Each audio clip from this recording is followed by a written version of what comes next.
ne diminue en rien leur position. Nous avions dit qu'il faut bien comprendre ce que veut dire notre position en Christ. C'est ce que nous sommes en Christ. Nous avons vu cet après-midi ce que voulait dire dans l'identification. Pour vous faire comprendre, nous avons fait une petite illustration. Nous avons dit, voilà, nous imaginons le Dieu éternel qui était là-haut dans la gloire et qui voulait venir au secours de sa créature, qui, elle, ne pouvait pas venir, elle ne voulait plus accéder à lui. Il a fallu que ce soit lui qui fasse des concessions.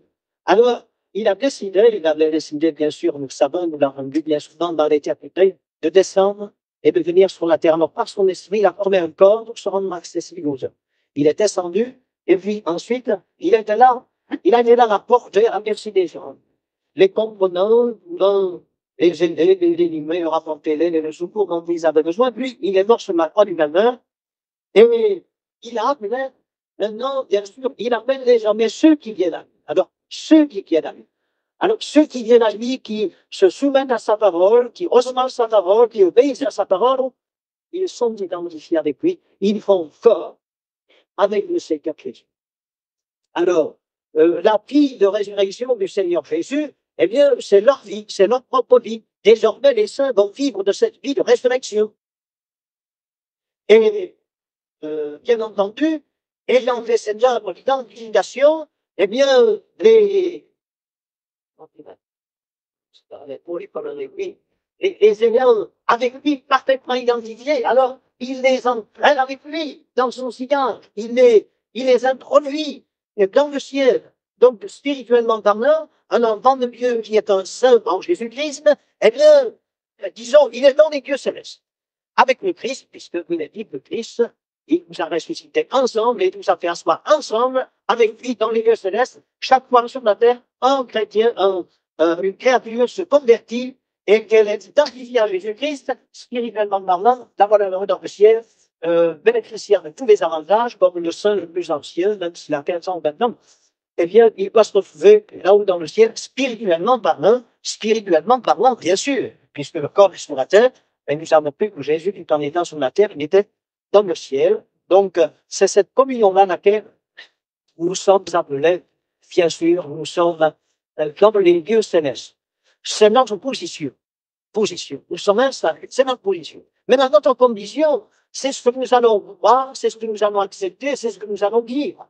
Et c'est là où entre en jeu notre compréhension, parce que, bien sûr, notre position, elle est parfaite, elle est établie dans les lieux célestes, mais ma conviction, c'est ce que j'ai compris, c'est ce que j'ai réalisé.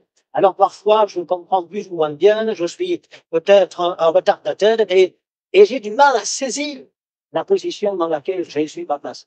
Alors, ma condition, c'est ce que je suis, c'est ce que j'ai réalisé, c'est ce que j'ai compris, c'est ce que je connais de Jésus. Alors, ma condition peut être parfois très précaire, très petite, très humble, mais ce n'est pas pour autant que, disons, les choses ne sont pas, elles me sont acquises. Hein? C'est à moi de me tenir devant le Seigneur et lui demander tous les jours de réaliser de façon que je ne tombe pas, que je puisse avoir une vie plus victorieuse, plus glorifiera le Seigneur. Donc, disons, le fait d'avoir rétrogradé, je ne les privais pas des biens que Dieu leur avait donnés en Christ. C'est eux qui, bien sûr, ne pouvaient plus en jouir, ils en avaient vu un peu.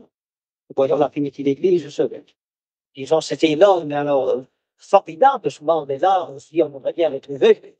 C'était énorme, et disons qu'ils l'ont perdu, comme nous l'avons dû perdre, et ce qu'il faut, bien sûr, c'est retrouver cet élan, cette fraîcheur spirituelle, de façon que, à nouveau, nous entrions dans les biens célestes.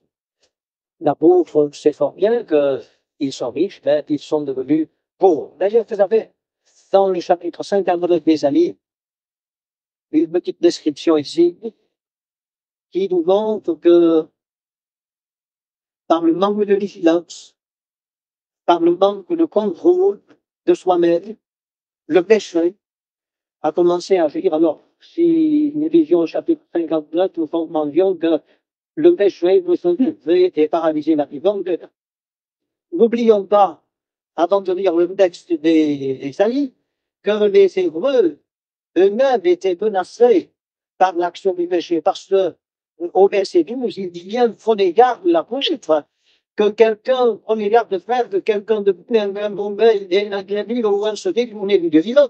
Mais ils ont des les uns les autres chaque jour, aussi longtemps mon venir pour lui, afin qu'aucun de vous ne s'endurcisse par la séduction du péché. Donc, qu'est-ce qui a paralysé? A paralysé la vie précieuse des premiers chrétiens, c'est le péché.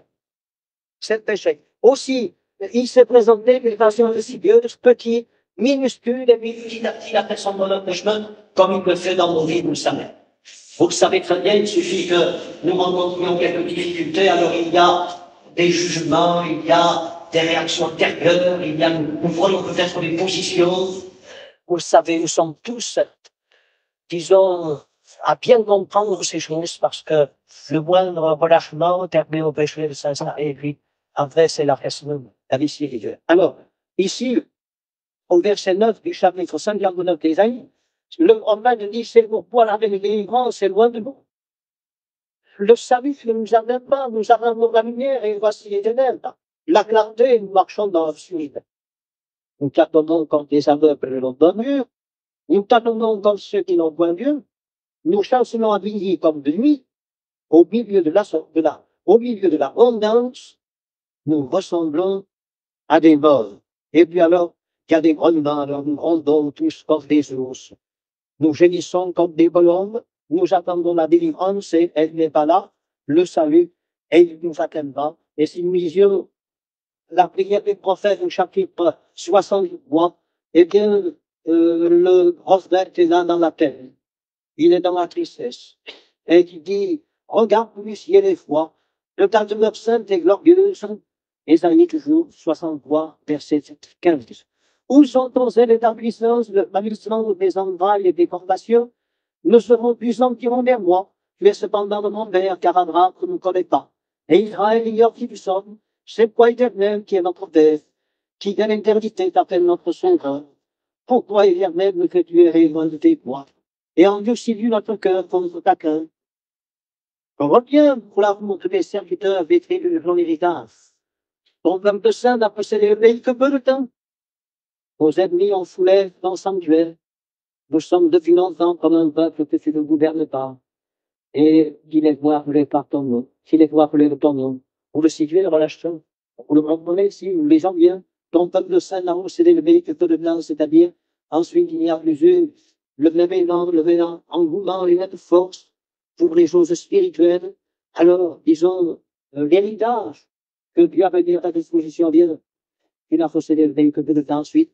Et vite retourne. Nos ennemis ont foulé ton sanctuaire, et nous sommes depuis longtemps comme un peuple que tu ne gouvernes pas, et qu'il est toi, je t'en donne. Et reprenons la pensée que nous avons lue dans le chapitre 59, au milieu de l'abondance, de me semble, allez, au milieu de l'abondance. Donc, le relâchement ne nous destitue pas de nos privilèges, mais il nous empêche d'en jouir. Si vous aimez mieux, c'est comme quelqu'un qui est riche, et qui ne sait plus utiliser les richesses qu'il a à sa disposition. Voilà la position dans laquelle nous nous trouvons sans doute ce soir, bien aimés. Et voilà peut-être la position dans laquelle se trouve l'Église de Jésus-Christ de Christ. Bien que le Seigneur n'ait pas changé, nous le disons, et s'il y a eu un changement, c'est certainement dans l'attitude des enfants de Dieu. Et je vous assure que l'enseignement de la parole de Dieu est là pour nous montrer qu'on peut s'élancer dans la carrière chrétienne, puis s'arrêter, se relâcher, donner au diable des possibilités, parce que vous avez remarqué, les ennemis ravagent le sanctuaire. Vous savez, quand vous avez lu ce psaume, il est dit, les ennemis ont tout ravagé dans le sanctuaire. Et qu'est-ce que le diable cherche? À détruire dans notre cœur, qui est la maison du Seigneur, car il est bien dit, nous sommes sa maison. Nous sommes sa maison, pourvu que nous retenions jusqu'à la fin la ferme assurance que nous avions au commencement lorsque nous sommes vers Jésus-Christ. C'est pourquoi, pour remarquer, ils font toujours que les chrétiens s'exemptent. Il y avait bien l'élève qui disait cet après-midi, elle était tombée dans sa